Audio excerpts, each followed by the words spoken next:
I really don't have any clue why I waited so long to read Guy Gavriel Kay.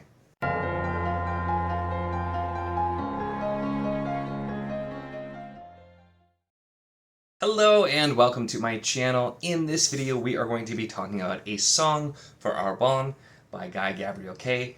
And I really enjoyed this one as well.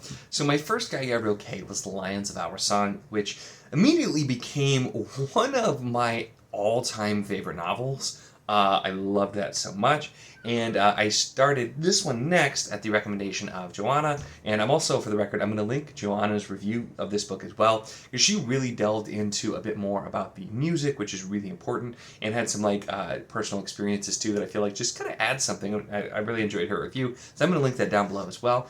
But yeah, she had recommended I start with Lions, then recommended I go to Song for Arbonne, so I think I'm just going to copy the ones that she's been doing because both knocked it out of the park here. But let's talk about A Song for Arbonne. This one is set in kind of an analog of 12th century France, and is exploring a lot of different themes, where Lions of Arbonne kind of had a focus around medicine, with our main character, one of the main characters specifically being a doctor, and that was kind of the focus here. And in this one, music is very much the focus, especially that of the troubadours. And we are just introduced into this rich world, and I have to say, just even with the two that I've read, the way Kay has of just taking an existing time period and kind of like using that as a starting point, but then just turning it into this just beautifully realized, just rich and wonderful world, and the way he sets it up, and the fact that he's able to do this in standalone books is just phenomenal, because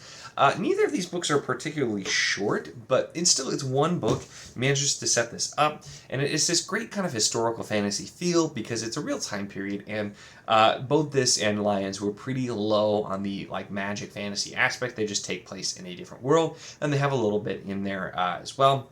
But we follow some similar themes here, which I'll talk about a little bit, but also just looking at it with music being the heart of it. And it's the world we're introduced to. We have, might not be surprising, two countries that very different ideologically. One of them is really specifically focused on music, and that, of course, is Arbonne. And the troubadours, who are like the celebrity songwriters and singers, and so much of the society is based around them. And it's also very specifically, they will compose songs about the great court ladies, and it's deemed to be like an honor, very specifically.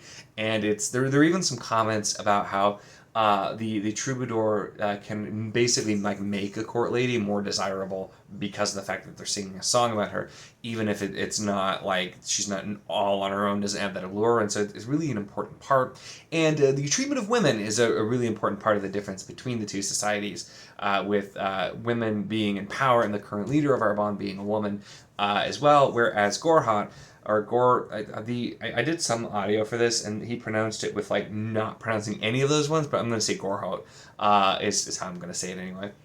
Up in the north, where one of our main characters' place is from, where they have a completely different look, and women are treated very poorly there, as is shown and talked about multiple times there, and are just basically, property, and not at all treated well. And so they greatly look down upon Arbonne because they see him as soft and led by a woman, and the music, they just think that as well.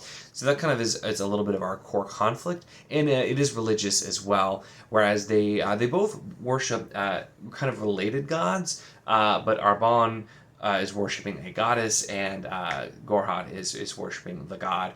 And so we like I said, some similar items, but the music and the way the story is woven, it feels completely separate from Lions of Arbonne. It didn't feel too similar, which is impressive because, and I talked with Joanna about this too, Kay definitely has some things that you'll notice, or at least I have in the first two books, that are a little bit similar with some of the types of characters, some of the types of things that happen, and just the types of things that he likes to include.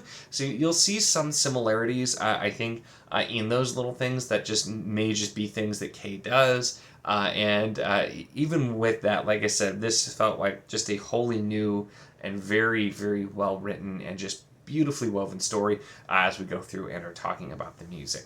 And this one I think is interesting too, because I have to say, Kay does write phenomenal female characters, and that was the main character, Jahan, in Lions. I just immediately was enjoying her POV, and we have our Blaze, who is a male character here, but we have lots of very important female characters as well. And this one with exploring kind of like the gender relations being pretty important, with the way women are being treated being a really big part. But also it's interesting because you have the North Gorha. They are very like anti-women and men to be superior, and they're mad about the music and about Arbonne and the fact that women are, you know, people there, but then also there is another country where both countries look down on. They say like, oh, you know, it's men loving men over there, and so they both kind of like, it's this whole round thing where they're all looking down on people. So it also makes it seem a little bit more real, because Arbonne, although it is compared to Gorha, maybe it might be like a paradise of sorts, and like a really like more idealistic type of city. It still has its own issues, and that's something that we absolutely explore there too. And one of the core things, which I won't get into, but it starts in the prologue, it's kind of presented, but one of the core things is two people who were fighting over somebody because of a woman and her infidelity, and then what happened with her, and them warring and fighting with each other and just hating each other over the years as well, is something that we explore. But also it's interesting because of the fact that with everything that I've talked about, Blaze, the main character, he's from Gorha. And he is from this city, and so he's coming to Arbonne, and the book starts with him seeming like he's not a good guy, and because of the fact that all his preconceived notions and the things that he thinks about this country and about the music and all these soft people, and he's the one who's presenting that to us. So it's really fascinating to me to start with a character who's very antagonistic toward our main setting and to the people there, and to have the story kind of center around with that character. This allows us to see him grow and change in a really great way, but also it just really allows us to see the city. We're presented with these preconceived notions that may or may not be correct, but then we get to actually see the way things are, and we get to really experience it as the character experiences it, which I think for me made it just even more enjoyable and made it really the flow so much better as well with the way that was presented. So I think that was a really smart and interesting choice to make, with that having that be the main character that we're following. And we do have courtly intrigue, we have song, we have music, we have war, we have battle, and all kinds of things here. Kay also just manages to fit in such a wide variety of things in action and intrigue and romance and that sort of thing as well here too. And he does all of it so well, and it's where I'm reading this now, the second one, and I have to say Lions is still higher than this for me, but this was just such an easy 5 stars. I really enjoyed this, and I'm so excited to read more of Kay, because the way he writes characters and worlds and just everything about it, he just does such a phenomenal job. And you really just feel like you're absorbed into the story and just wrapped up in this narrative. At least I did. And I've been very impressed so far, and I think he did a really fantastic job with this one as well, and with the choices that were made.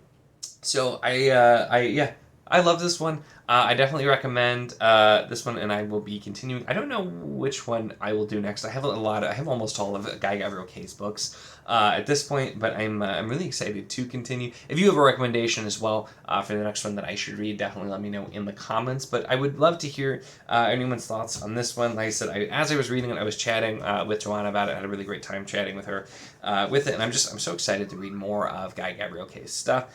So let me know your thoughts on this one. I was trying to keep this one generally spoiler free. Like I said too, check out Joanna's review if you want a little bit more on the music side. She covered that well on talking about the troubadours and the music parts of this. Really great. So definitely check that out too if you want to hear more about that. That is really it for this one though. So let me know, like I said, your thoughts in the comments. Make sure to give the video a like if you enjoyed it. Check the link in the description as always for the Wizard of the Enclave Discord if you want to chat books, whether this book, other books, really anything at all. It's a lot of fun and would love to have you. And of course, if you enjoy my content, make sure to subscribe.